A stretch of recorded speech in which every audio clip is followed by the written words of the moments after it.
सत्राजीत नाम के महात्मा रहते थे।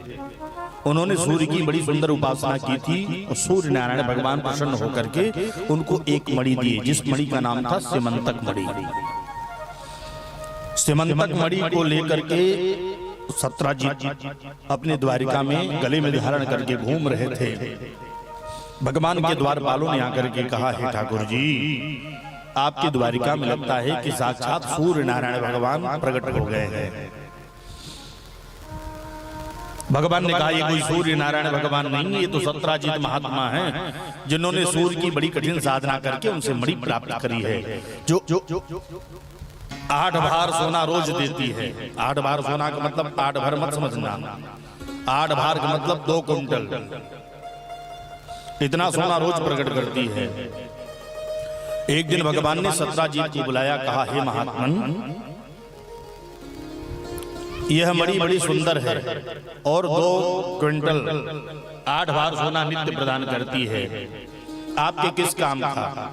आप घर में कुल मिलाकर के 3.5 लोग हो। आप दोनों पति पत्नी, एक आप छोटा भाई और एक आपकी पुत्री।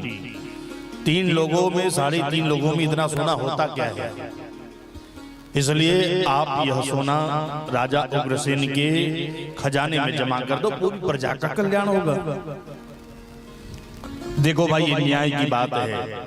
यदि धन आपके पास अधिक है तो अपने उपभोग के लिए उसमें से धन निकाल करके उससे समाज कल्याण के निमित्त उपयोग करना चाहिए।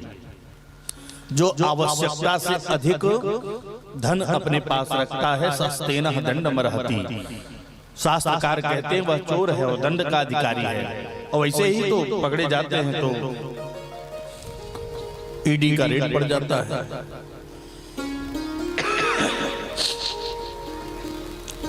सत्राजीत नहीं माने, कहा ना मेरी मणि है, मैंने तपस्या करके प्राप्त करी है, मैं नहीं दूंगा। भगवान ने कहा, कोई बात नहीं, तुम्हारी मणि तुम अपने पास रखो, किंतु बाद में कोई सुरक्षा में चूक होगी तो मुझे न कहना कि मणि गायब हो गई। एक दिन सत्राजीत का छोटा भाई प्रसेनजीत मणि को लेकर के गले में धारण करके जंगल में आखेट के लिए जाता है और एक शेर ने उस प्रसेनजीत को मार के मणि ले ली। उस शेर ने जब वह मणि प्राप्त कर ली तो एक भालू ने भी उस शेर को मार दिया, मणि अपने ले ली और अपनी कन्या को खेलने के लिए दे दिया। जब उसका भाई प्रसेनजीत लौट करके नहीं आया तो सत्राजीत ने भगवान को आरोप लगाया कि द्वारिकाधीश ने हमारे मणि की याचना करी थी कि तुम अपनी मणि हमें दे दो और हमने मना कर दिया। हो न हो चोरी करना तो ये पहले से जानते हैं, पहले माखन मिस्त्री वस्त्र चुराते थे, अब मणियों की भी चोरी कराने लगे हों। हमारी मणि की हो सकता है चोरी वही कराए हों। ऐसी बात कानों कानों से हो तो ही भगवान के कानों में भी पहुंची। भगवान ने जब ये बात सुनी उनको लगा कि मुझे कलंक लगा हुआ है, तो अपने कलंक की निवृत्ति के लिए भगवान जंगल में चल पड़ते हैं। जंगल में जाते हैं, वहां प्रसेनजीत उनको मिला जो मरा था, मणि उसके पास नहीं थी। वहां एक शेर के पद चिन्ह दिखलाई पड़े। उस शेर के पद चिन्हों का अनुगमन करते हुए जब आगे बढ़े तो वह शेर भी मरा हुआ मिला। वहां भी मणि नहीं, वहां भालू के पद चिन्ह मिले। भगवान भालू के पद चिन्हों का अनुगमन करते हुए एक गुफा के समीप पहुंचे, अपने सारे सैनिकों को दरवाजे पर खड़ा कर दिया कि आप लोग यहीं मेरी प्रतीक्षा करो, मैं भीतर जाकर के मणि की जानकारी लेकर के पता लगा करके आ रहा हूं। यदि मुझे आने में ज्यादा देर लगे तो आप लोग लौट के चले जाना। भगवान गुफा में गए, देखते हैं एक कन्या मणि को लेकर के खेल रही है। जैसे ही वह मणि लेना चाहते हैं, कन्या ने जोर से आवाज लगाई। जामवंत दौड़ा दौड़ा आया और देख करके दोनों में युद्ध शुरू हो गया। 1 दिन 2 दिन 3 दिन 4 दिन नहीं, 27 दिनों तक युद्ध चला। 28वें दिन जामवंत की हड्डियां ढीली पड़ गई। उसने भगवान के चरणों को पकड़ लिया कि प्रभु हम जानते हैं कि तुम कौन हो। नीलांबुजस्य मलकोमलांगम सीता समारोपित वाम भागम पारो महासा यज्ञचारुचापम नमामि रामं रघुवंशनाथम। आप हमारे राघवेंद्र सरकार हो, आजान बाहु कौशल्यानंद वर्धन। मैं आपको पहचान गया। राम रावण के युद्ध में जामवंत जी ने कहा प्रभु मुझे संतोष नहीं भैया, मुझे और युद्ध करना है। भगवान ने कहा युद्ध तो खत्म हो गया। कहते महाराज हमको अभी संतोष नहीं भैया, मेरे हाथ की खुजली अभी मिटी नहीं है, हमें और लड़ना है। कब किससे लड़ोगे? रावण तो मर गया। कहा महाराज तब आपे लड़ो, लेकिन मुझे संतोष नहीं भैया। भगवान ने कहा भक्त और भगवान का युद्ध इस बार संभव नहीं है। अगली बार जब मेरा अवतार होगा लीला पुरुषोत्तम का, तब जाकर के मैं तुमसे युद्ध करूंगा और तुम्हारी खुजली शांत करूंगा। अब 28 दिनों तक जब खूब देह मर्दन हुआ उसका, सारी खुजली शांत भई। भगवान के चरणों में गिर पड़ा, कहा हे गोविंद मैं पहचान गया आपको। भगवान ने कहा देखो तुम्हारी कन्या जो मणि लेकर के खेल रही है, इसका मुझे कलंक लगा है, ये मुझे दे दो, मुझे लौटानी है जिसकी है। उसने कहा प्रभु मैंने अपने बल पौरुष से, मैंने पराक्रम से इसे प्राप्त किया है, और इस प्राप्त मणि को मैंने अपनी कन्या को दान कर दिया है।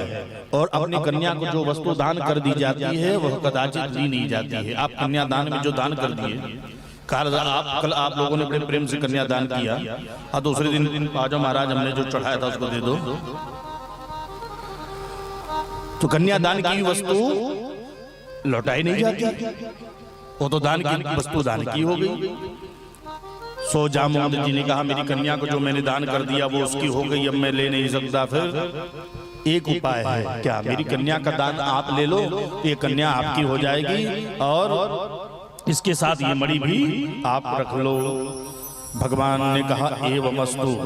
ऐसा कर करके उस मणि के साथ, मणि को हाथ में रख करके जामवंत जी ने अपनी कन्या का हाथ भगवान के हाथों में दे दिया। पत्नीत्वेन त्वामहं संप्रददे। भगवान ने मणि सहित कन्या का हाथ ग्रहण किया और लेकर के चले आए द्वारिकापुरी।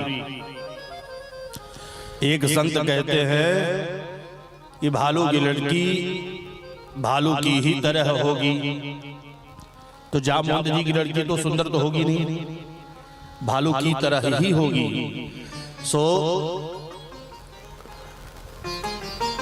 भगवान उसको बड़ा ओढ़ा बिढ़ा करके बहुत वस्त्र से आच्छादित करके ले आते हैं। रुक्मिणी मैया ने पूछा प्रभु ये कौन है? कहा आपकी छोटी बहन है, इनको मैं विवाह करके लाया हूं। आप लोग सामने खड़े मत रहो, जहां जगह मिले तुरंत बैठो। इतना जगह समय खड़े रहोगे तो फिर कथा हम आपकी कहने लगेंगे। और इसके बाद अब कोई इधर आवे भी नहीं, जो जिसको जहां मिले वहां जगह बैठो। बोले वृंदावन बिहारी लाल की। और सामने जो बैठे बड़े सावधान रहे भाई, सामने वाले ज्यादा इधर उधर करेंगे, मंच वाले इधर उधर करेंगे तो ध्यान का भटकेगा। सामने वालों को बड़ी सावधानी से नहीं बात करना हो, इधर उधर करना तो पीछे जाके बैठ जाओ, नहीं तो मैं भगा दूंगा पीछे भी। कथा में कोई कंप्रोमाइज नहीं है। बोली भाग्य बिहारी लाल की। घर की वार्ता करनी, आपस की बात, सब काम करके तब बैठा करो इत्मीनान से। यहाँ बैठे तो ये लाना वो लाना वो लेके आओ, सारी व्यवस्था करके तब जा बैठो। सामने लोग बैठे जब चहलकदमी करते हैं ना तो कथा फिर व्यथा होने लगती है। बोल वृंदावन बिहारी लाल की जय। भगवान जामवंती जी को खूब वस्त्रों से आच्छादित करके लाते हैं और रुक्मिणी जी से कहते हैं ये आपकी छोटी बहन है, मैं इनको विवाह करके लाया हूँ। रुक्मिणी जी ने कहा प्रभु ये क्या मुझसे भी सुंदर हैं? कहा हाँ सुंदर तो थी नहीं, कहा हाँ आपसे भी सुंदर हैं। तो उनके मुंह से निकल गया ये जैसे भी हों मेरी तरह हो जाएं। तो जामवंती जी थी तो भालू की लड़की भालू की तरह। जब भगवान ने कहा कि बड़ी सुंदर है तो उन्होंने मानो श्राप दे दिया। श्राप दे दिया तो वह आशीर्वाद के रूप में काम कर दिया। बोले भक्तवत्सल भगवान की तो भगवान का दूसरा विवाह जामवती जी के साथ हुआ। तीसरा विवाह उनका सत्यभामा जी के साथ, सत्यजीत की पुत्री थी सत्यभामा।